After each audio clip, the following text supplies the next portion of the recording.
From NPR News, this is All Things Considered. I'm Robert Siegel. And I'm Audie Cornish. This summer, we've been asking for listener contributions to our series Mom and Dad's Record Collection.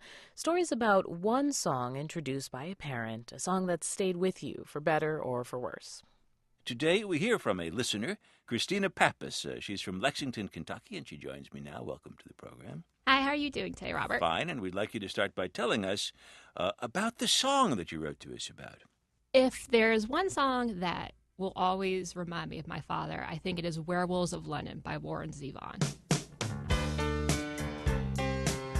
When I was a kid, I hated my dad's taste in music.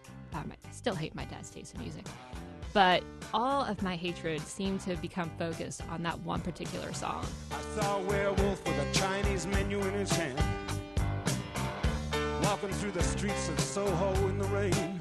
I would hear it on the radio, or my dad would play it on the CD player, and I would go on these very long, elaborate rants about this song and how it's what's wrong with the world today. And, you know, if our parents are listening to songs with this kind of nonsensical lyrics, then how could we ever hope to inherit a better world for them? I mean, very melodramatic rants.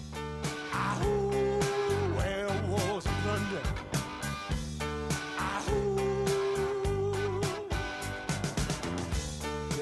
Howling around your kitchen door. You better not let him in. Now, there was nothing subtle about this song and you and your father.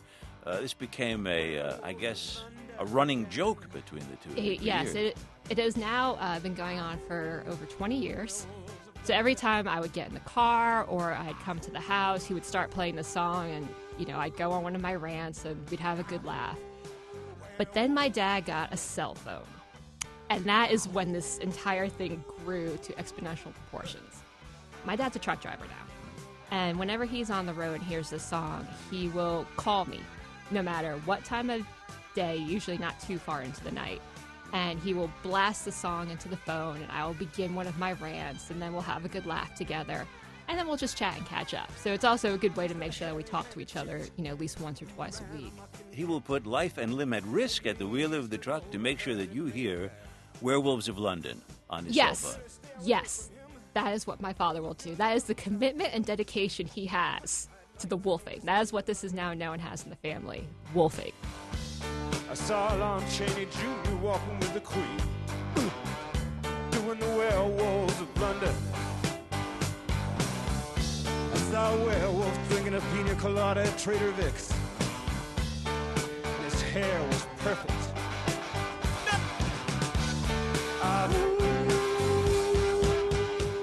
I gather that when you had roommates in college, this relationship with your father over Werewolves of London wasn't easily understandable to them.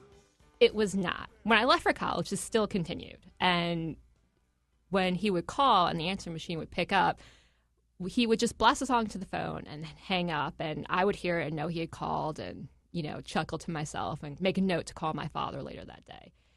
And I didn't think too much about it until one night I came home and my roommates were clustered around the phone, and they were pale as ghosts, and so terrified looking. And I thought, oh my God, something horrible has happened. And I said, you know, have we had bad news? Has someone's family been hurt? I mean, what's going on? They're like, Chris, we have a stalker. I was like, oh my God, how do we have a stalker? And they're like, you have to listen to the answering machine. We're going to call the cops here in a minute. You have to listen to it, and then we'll call the police. So I hit the button, and I hear that part where they're going, you know, "Ow, Werewolves of London."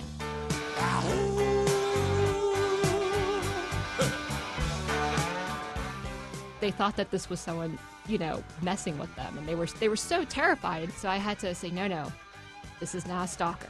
This is my father. Please do not call the police. we do not need to do that. He almost had his picture hanging from the post office wall there. Exactly. Nothing like a restraining order against calling your daughter. You know, it's not the most sentimental song to tie a father and daughter together. No. But we are not a sentimental family. You're not a sentimental family, I see. And this was there was talk of this for your wedding. Oh, yeah. Ever since I first began to talk about how much I hated the song, my father swore up and down that when I got married, this would be the song that would play at my wedding. This is what I would dance to with him. And I told him it would be over my dead body. And then I got engaged. And I told my father when I called to tell him that I was engaged, that we had gotten engaged. And he agreed that whatever song I chose, that's what we would dance to. And I was all set to dance with him to What a Wonderful World. And as we were planning the wedding, and literally just probably the week before the wedding, as my husband and I were finalizing the music that we were going to play, and I kept thinking in my mind about that first dance with my father.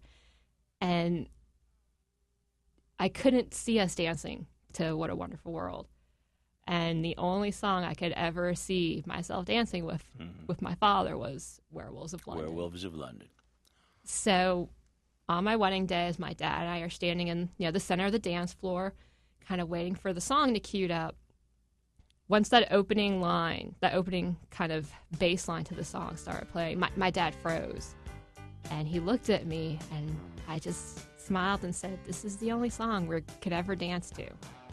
And he started crying, and I started crying, and I can honestly say that's probably only the second time in my entire life I've seen my father tear up. And we danced to Werewolves of London. We danced and sang along to Werewolves of London. Sang and howled along? And howled. We howled for all it was worth. Werewolves of London.